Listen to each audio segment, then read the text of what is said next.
చందమామ కథలు. పొట్టివాడి సాయం. ఒక ఊర్లో ఒక పేద రైతు ఉండేవాడు.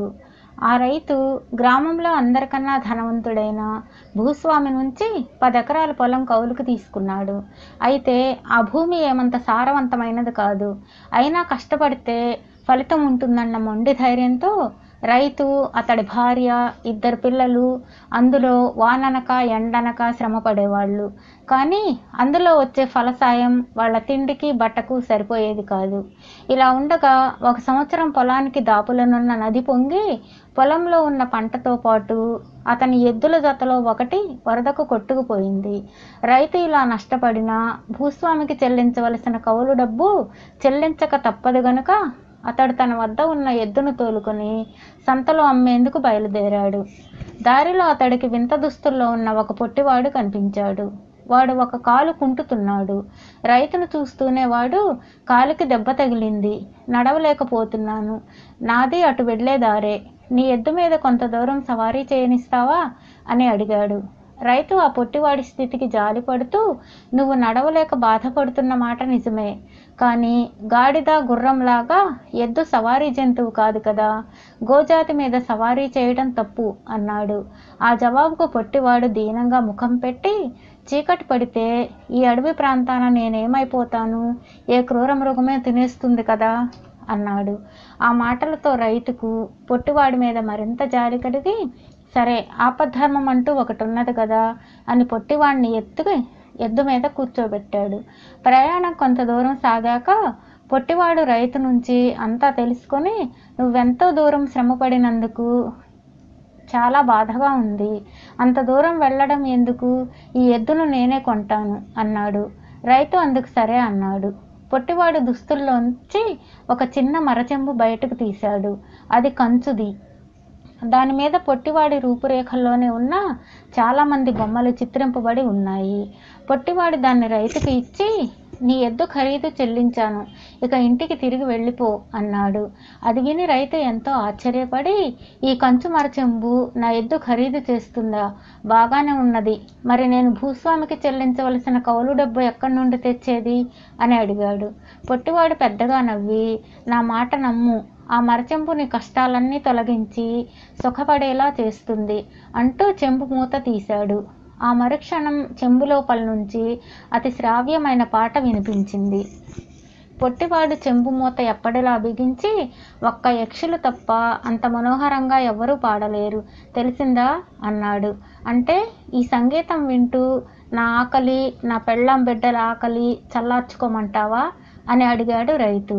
ఆ ప్రశ్న వింటూనే పొట్టివాడు, అయ్యో నా మతి మురుపు మండ అంటూ తలపట్టుకుని, నీకు అసలు సంగతి చెప్పడం మరిచాను, నువ్వు ఇంటికి వెళ్ళగానే శుచిగా స్నానం చేసి ఇంటి మధ్య కొంత భాగం శుభ్రపరిచి అక్కడ ఈ మరచెంబును ఉంచు, తరువాత దాని మూత తెరిచి మరచెంబు మరచెంబు నువ్వు చేయగల సాయమేదో చెయ్యి అను, తెలిసిందా అని ఎద్దును అదిలించి దాపులనున్న చెట్ల చాటుకు వెళ్ళిపోయాడు. రైతు మరచెంబుతో ఇంటికి తిరిగి వచ్చి సంగతి చెప్పగానే అతడి భార్య దిగులుగా ముఖం పెట్టి, ఏం చేస్తాం కర్మ, నిన్నెవడో నిలువున మోసగించాడు అన్నది. వాడి ముఖం చూస్తే మోసకారిలా కనిపించలేదు, చూద్దాం పద అంటూ రైతు పొట్టివాడు చెప్పినట్లు చేసి మరచెంబు మూత తెరిచి, మరచెంబు మరచెంబు నువ్వు చెయ్యగల సాయమేదో చెయ్యి అన్నాడు. ఆ వెంటనే పొట్టివాడి లాంటి 2 మరుగుజ్జులు ఠంగ్ అనే పెద్ద శబ్దంతో మరచెంబు నుంచి బయటకు గెంతి అక్కడ ఉన్న మంచాల మీద, ముక్కాలి పీటల మీద బంగారు కాసుల్ని, వెండి పాత్రల్ని కుమ్మరించారు. ఇది చూసి రైతు, అతడి భార్య, పిల్లలు ఆశ్చర్యపడుతున్నంతలో వాళ్ళు బంగారు పళ్ళాల్లో పంచభక్ష పరమాన్నాలతో విందు భోజనం వడ్డించి అదృశ్యమయ్యారు. రైతు కుటుంబం ఏనాడు అంత రుచికరమైన భోజనం తిని ఉండలేదు. రైతు పొట్టివాళ్లు ఇచ్చిపోయిన బంగారు కాసులతో మంచి ఇల్లు కొనుక్కొని అందులో అవసరమైన సౌకర్యాలన్నీ ఏర్పాటు చేసుకున్నాడు. నెల తిరగకుండానే భూస్వామికి ఆ నోట ఈ నోట రైతుకు పట్టిన అదృష్టం, మహత్తుగల మరచెంబు సంగతి తెలియవచ్చింది.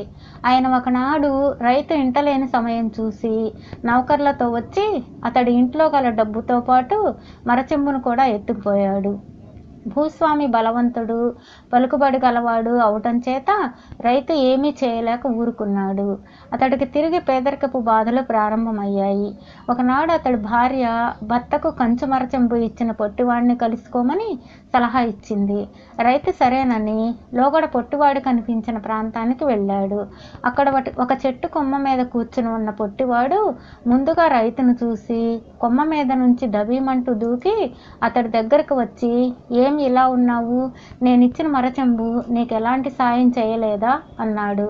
రైతు జరిగినదంతా పొట్టివాడికి చెప్పాడు.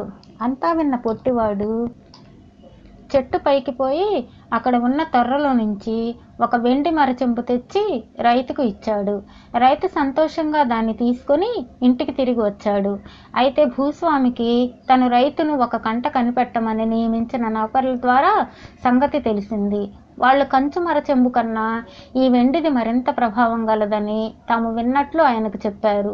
భూస్వామి ఏదో విధంగా దాన్ని దొంగిలించాలనుకుని ఆ సాయంత్రం విందు ఏర్పాటు చేసి రైతును ప్రధాన అతిథిగా ఆహ్వానించాడు.